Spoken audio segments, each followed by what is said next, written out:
Hello, true crime fans. Thank you for tuning in. Today we are talking about the Charlene Downes case, a young girl who was 13 years old who went missing in Blackpool. Apparently, according to covert police surveillance tapes, Charlene Downes was part of up to 60 girls who were being groomed and sexually exploited in Blackpool, and she was taken to Funny Boy's Kebab shop where she was raped by a group of men, and she was then killed, dismembered and put through the kebab machine, and allegedly those kebabs were sold to customers in Blackpool. This case highlights a very, very serious topic of child sexual exploitation that's happened in Rotherham, in Bradford, in Blackpool, in Manchester, all over the north of England and probably the south. There are gangs of Asian men who prey on young white girls, and it is racially motivated attacks. Every single surviving victim of these gangs has said that they were racially abused. Now, I'm not trying to cause trouble by highlighting this issue. This is a problem that already exists. These gangs of men are on minimum wage, they work long hours, they're often first or second generation immigrants. You know, they've got a lot of resentment. They've also got a lot of cultural hang ups with girls who girls who have freedom, let's put it that way. Freedom to dress how they want, freedom to wear the makeup they want, freedom to go out at the hours they wish. Now, they prey on girls who come from foster homes, come from group homes, girls who come from chaotic homes or have a bad family life. Basically, they're looking for the low-hanging fruit. They're looking for the low-hanging fruit. They're looking for the most vulnerable girls. They're looking for the easiest targets, you know, and those are the girls that are being targeted. Now, Charlene Downes did come from a very happy family. She did have two parents, but unfortunately at the time of her disappearance, her family were having problems, and that delivered her into the hands of an evil gang of men who were already practiced at grooming these girls. They would give them drugs, food, cigarettes, whatever they thought would bring them in, and the girls they targeted were exclusively between 13 and 15 years old, so they were deliberately targeting underage girls.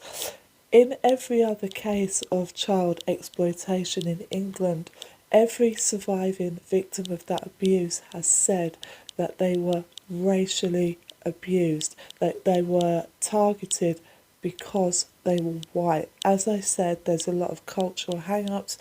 This isn't a religious problem. It's nothing to do with religion. These men are predominantly Asian, and they come from all different religions. Some of them are Christian, some of them are Muslim, some of them are Hindu. You know, it's not a religious issue. I want to make that clear. The case of Charlene Downes is so, so sad and so tragic. It's easy to forget when you see a headline like "made into kebab meat." That's a shocking headline that grabs your attention, and it's hard to sometimes remember that that is a real person who suffered, that is a real person who died. So this is not entertainment in any way. I am just talking about this story to highlight the issue of child exploitation, because we need to keep our children safe. We need to know what our children are doing. We need to know who they're talking to on social media, what was said, where they're going, what they're wearing. You know, children need supervision, and a child who's 14 or 15 is still a child, especially when they come from a vulnerable background. So thank you for tuning in with me today. This is the tragic story of Charlene Downes. Charlene lived in Buchanan Street, Blackpool, with her parents, Robert and Karen Downes. Robert Downes was a soldier, and she also had a brother and two sisters. She came from a very, very happy household. Her parents were happy. They came from a very loving family. But as I said, there were a few problems at the times of her disappearance, which did make her vulnerable to these gangs. According to an internal police report, Charlene was one of 60 girls, some as young as 11, who are groomed and exploited for sex. Think about like 11, 12, 13-year-old girls, like these are children.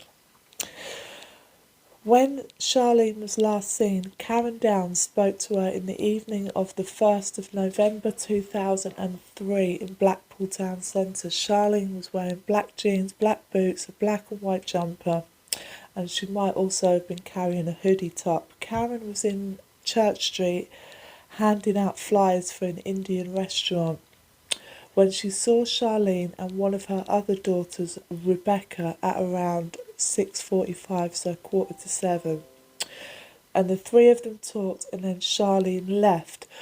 Later on that evening, around 9 p.m, Charlene was seen on CCTV in the company of an older woman in her 30s. Now, I found that detail interesting because what people don't forget is that predators aren't always male. There are female accomplices that work with men like this to put the girls at their ease. It's not always men that you've got to look out for, so keep that in mind.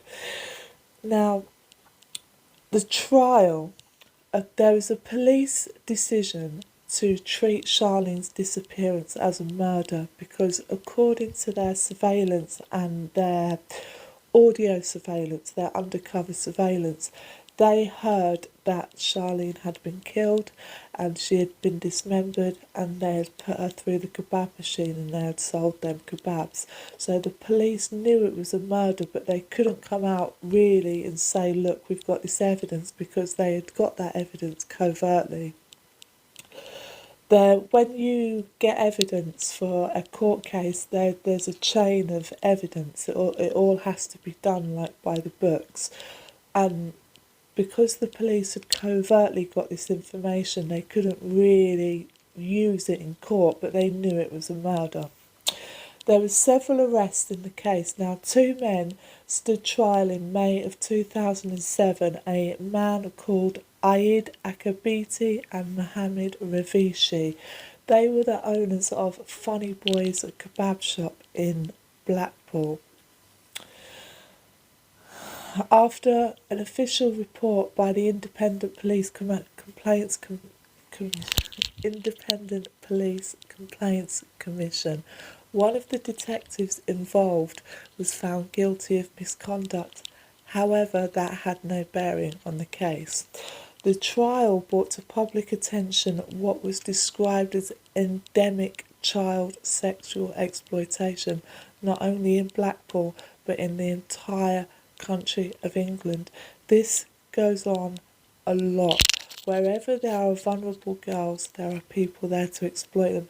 Fred and Rose West used their local group home as a resource. You know, predatory people will use foster homes, group homes, you know, children in care, foster children, kids from chaotic backgrounds. They use those children as a resource, and that's exactly what was happening here. And the case of Charlene Downes really did bring that to public attention. There were no convictions in the case. There were no convictions in the trial. There wasn't enough evidence, you know, and because one of the detectives was done for misconduct, that sort of thingy the case as well. However, it is definitely a murder. Charlene Downes was definitely murdered.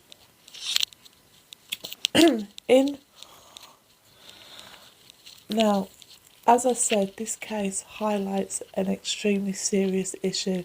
That is happening all the time, where vulnerable children are being used as a resource for bitter, overworked, underpaid men who are taking out their frustrations on vulnerable young girls.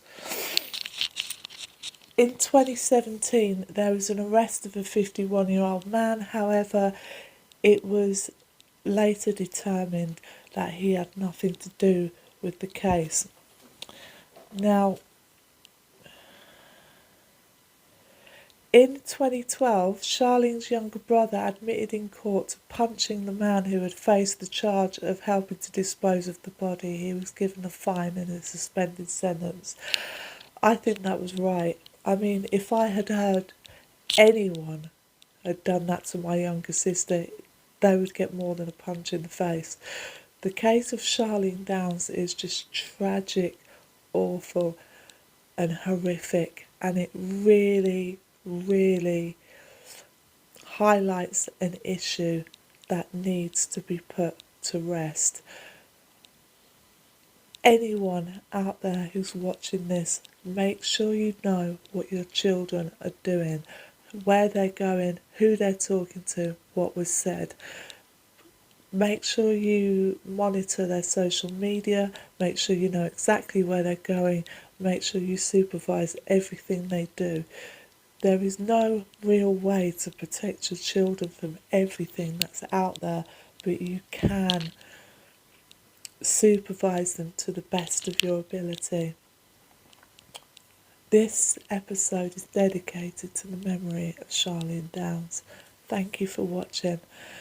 Please take care of yourselves today. Whatever you do today, please make good choices. Put yourself first. Thank you for watching. This is Filthy Ketchup.